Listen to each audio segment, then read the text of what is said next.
L'été 1823, il entreprit des réformes à Nohant. C'est peu dire, il bouleversa tout.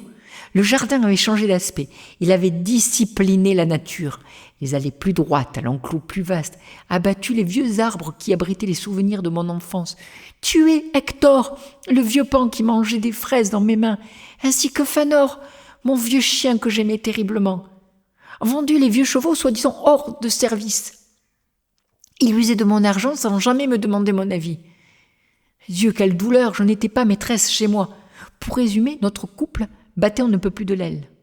L'été 1824, nous partîmes chez les Duplessis. Ce fut pire. Et à l'été 1825, à Cauterets, chez des amis. Casimir chassait le chameau à chaque jour que Dieu faisait. Je me sentais si seule.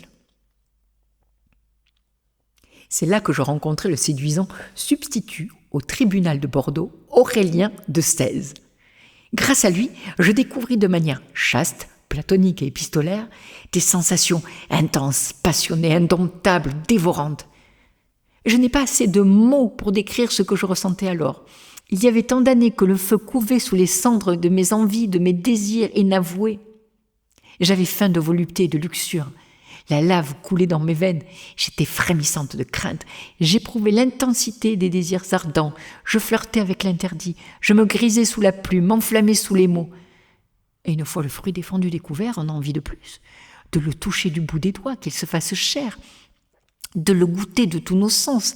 D'exalter chaque instant, de le magnifier. Que voulez-vous ? J'ai les émotions viscérales.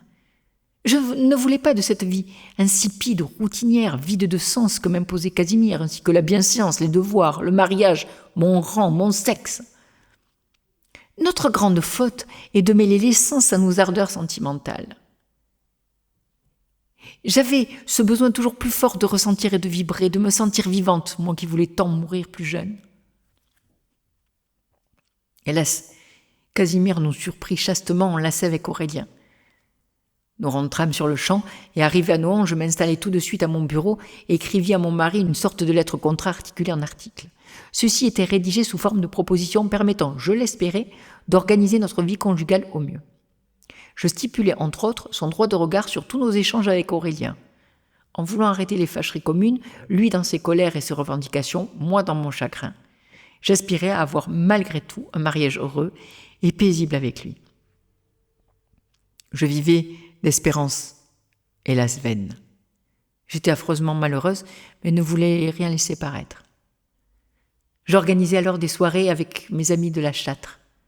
C'est lors de ces soirées que je revis Stéphane, Ajasson, de Grandsagne, un ami de jeunesse qui revenait de Paris, charmant et charmeur. Avais-je sauté le pas ? Les gens jasaient sur notre relation, mais personne n'en sut jamais rien. Le 13 septembre 1828, Solange naissait.